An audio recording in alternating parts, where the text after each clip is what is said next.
Mate, scams happening in jail every minute of every day, left, right, centre.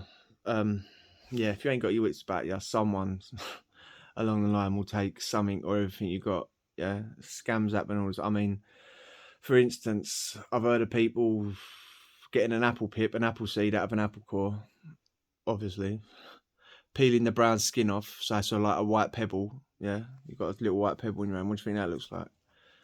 Going out in the exercise yard, running up to the window of another wing that are not out on exercise, doing a deal. I've got a white pebble, 2 packs of burn, bang, see you later, gone straight through the window. Geezer just bought a seed, an apple seed, mate. You know, tobacco patches filled with toilet paper. When you're buying something, when you're buying something, when someone's buying something, you know, if you owe someone ½ ounce, this was back in the day, if you owed them ½ ounce, it was 1 pack of burn. Cut that 1 pack of burn in half, and then yeah, cut that pack of burn in half. So you got 2/4. Pull out an 1/8 out of one, fluff it up to make it look like there's a quarter in it. So you've got an 1/8, wrap it back up, pay him. You know what I mean? Or you cut it, you shave a little bit, you take a couple of bits out, and you give it to him. It's a little bit shy. They're little scams. Bigger scams, I've heard of well, not heard. I was on a wing. A geezer come in. I'm just going to call him liar straight away. Yeah, he's the liar of the story. Yeah, he come in claiming to be a lifer back on recall. Yeah, right. Now his dad was a lifer in this jail in Chelmsford Gym. Right, you go into one set of doors, they get locked, then they go and lock the other doors. You walk into the gym. Yeah, so you're in that lock bit. There's a picture of his dad there. Used to work in the gym years ago or whatever. So there's a picture of his dad for whatever reason, some sort of award or whatever. But there's a picture of his dad. So his dad's a real lifer, yeah? His dad did time, was a lifer. Probably why he was lying about it, just trying to claim his dad, yeah? On the wing, we're all cleaners, by the way, yeah? All these people I'm talking about, even the fake, even the liar. On the wing, there's a geezer called John. That's not his real name. I was going to call him John. He was an actual lifer, yeah. He'd done a previous sentence where he killed someone, was out on licence, and the thing he was back in jail for, he was in his mid-50s, this geezer. He was involved in a burglary where he knew there was money in a house, 500,000, and he went there, robbed it, pushed someone over. The person banged their head and they died, yeah. So he's back in jail for that. He accidentally killed him, pushed him over. It wasn't murder that he was in jail for, but whatever it was, manslaughter. That's what he's in jail for, yeah. Whoever he did it with, they split the money. John still had his bit of money, yeah. Old Bill never got hold of it. He had a fair chunk of it, right? Now, the liar is talking to John. I'm a liar for this, that. And John knew his dad. They'd done time together. Like I said, his dad was a real person, yeah. So his dad, John knew his dad and did time together back when they was both lifers doing their birds. And when you're in dispersals, there's only a few, so you get shipped out quite regularly, yeah? So you're just getting shipped around the same jails again and again and again and again and again, yeah, when you're doing them sentences, yeah? So John and the old man would have linked up a few times over you, and you get a bond with people when you're doing a long time. Yeah, when you're serving a long time and with someone, you've been with them years, you get a bond. You build it up. It's impossible not to. The liar is getting into him now, you know. Oh yeah, blah blah. You know my dad, this that, yeah, like yeah. John's let it slip that he's got his money on road. Now the liar's really getting into him, isn't he? Oh yeah, well, what about? Don't forget they're together every day, yeah. So they're becoming friends. This isn't all happened in a week. So you know, what about once I get out, you drop me some money, and I'll send it to you, dribs and drabs. You know what I mean? Yeah. John, thinking of the stress he's under. Yeah, he's already done one life sentence. Now he's back in jail for killing someone else. Yeah, rightly or wrongly, like whether he deserved it or not. The stress, you know what I mean? You've got to imagine the stress he's under. Yeah. So what he's on the win is a geezer that's sold weed. John used to buy weed off him. He's gone up to him though. He said, "Listen, if you can get a bit of sniffing once a week or whatever, like whatever the visit, how often the visit was, I'll buy it off you, straight cash. You sell it straight to me." Yeah, good arrangement. So the geezer was doing that, getting him like an 8th a week, charging. You know, I don't know how much he's charging for an 8th a sniff, but it's not road prices. Yeah. So John got half a coke habit while he's in there. He's probably thinking, I'll use the liar to send him the money in every week. You know what I mean? Better do all the sniff that I want. Yeah, all right. A couple of people, like, we're all cleaners, yeah, and like I had no real opinion of this liar at the time, but you know when people talk too much, yeah, I knew he talked too much. Everyone knew he talked too much. Everything you did, he'd already done or been involved in something that was better. One of them ones, yeah. And usually those sort of people, the ones that talk too much, ain't got that much to actually say in real life, you know. Anyway, he's got out now, yeah. And just as an FYI, just before he got out, a screw had heard about all this, like trying to get this money out of John. The screw knew John had the money and overheard it. And he'd pulled another cleaner aside, yeah, not John. He'd pulled another cleaner aside, and he told him that the liar was originally doing a 4.5 for a drum, for a burglary. Fair enough. I've been in jail for a drum.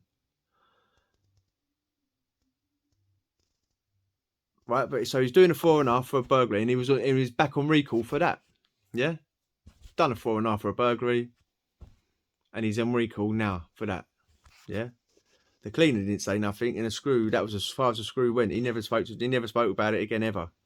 Yeah. So now the liar's out. The cleaner, I'm sure people had told John that by now, because it was sort of like common knowledge that Geese was doing 4.5 years and not a lifer. Why are you claiming to be a lifer?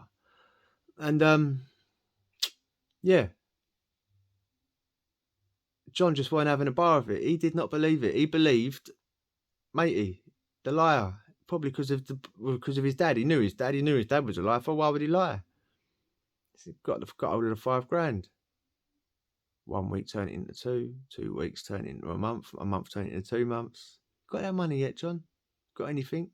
No, but he'll send it. 2 months turns into 4 months, turns into 6 months. After a year, nobody's talking about it no more. But he's just $5,000 that geezer ever earned, isn't it? Fucking hell. And yeah, that's another scam. Scam 2. Geezer on the wing in Pentonville, old man, doing 10 to 15 years for GBH or attempted murder, one of the two, on his wife. Yeah, hit her with a coffee table on the head, picked up the table, smashed her in the head with it, absolutely annihilated her. She stayed with him, by the way, yeah? Right? He's talking to this is a complicated one. He's talking to a geezer called Fish on the wing, yeah? Fish, I spoke about Fish before, so it escaped me from a sweatbox. Fish sells weed on the wing, yeah? The old man buys weed off him. The old man's talking to Fish about a decat, yeah? The old man's nowhere near a decat. He's just got over a 10, yeah? He's a B-cat. He's an automatic B-cat. If you're doing over a 10, you're at least an automatic B-cat, yeah? But Fish is listening to this idiot, who's a straight goer on road as well, yeah? He got a good job, manager of some warehouse or something, so he's got a good job.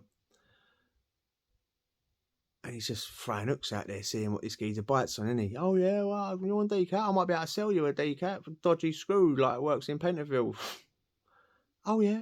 Now, at this point, if you're the old fella, you want to meet the screw, innit? Yeah? You're not going through bloody Mr. Fish, the local weed dealer, are you? You know what I mean?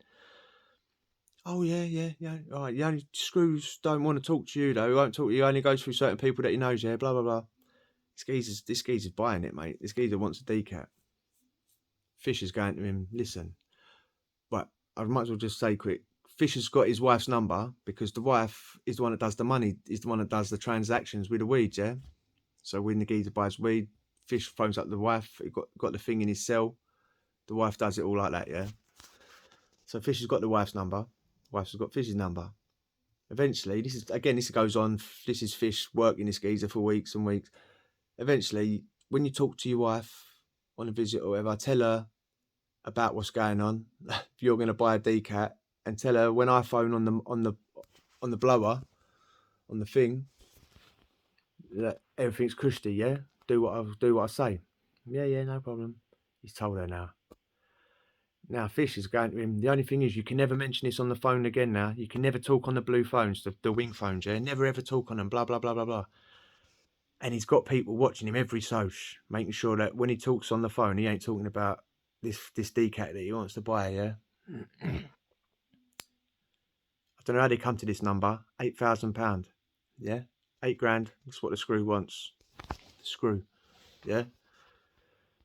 Fish has phoned the wife up. Your husband's told you what's going on. Said he needs money. He's going to get a decat. Yeah.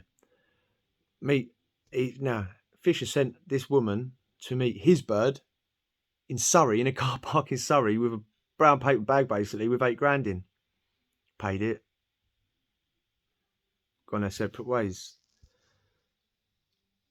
Now, obviously, the geezer's like, knows he ain't going the next day, yeah? But Fish is going, you've got to be patient. Don't talk to no one. Give it 2 weeks, blah, blah, blah. And in the time that, before the geezer realised, was a couple of weeks, Fish had managed to phone up his bird again another 2 times. Because don't forget, yeah, the geezer's not talking to her on the phone about this no more, yeah? And he's got people watching him, making sure he's not talking to her about it. Fish has phoned her another 2 times on the thing, and basically got another about £8,000 out of her, yeah, altogether. Because I remember he had about 16 grand altogether. So in 3 separate drop-offs, she met Fish's bird in a car park in Surrey to pay off a fake screw for a decat. Eventually, the geezer just cottoned on it. Eventually, he's just, weeks have gone by, and he spoke to his wife, regardless of what Fish had said. He spoke to his wife. His wife told him, and then, yeah, he didn't say nothing. He didn't do nothing. He just stopped talking to Fish. Totally mugged off. There's nothing he could have done anyway, you know. And yeah, slinks off the wing without anyone knowing. Goodbye. Yeah, little scams and big scams.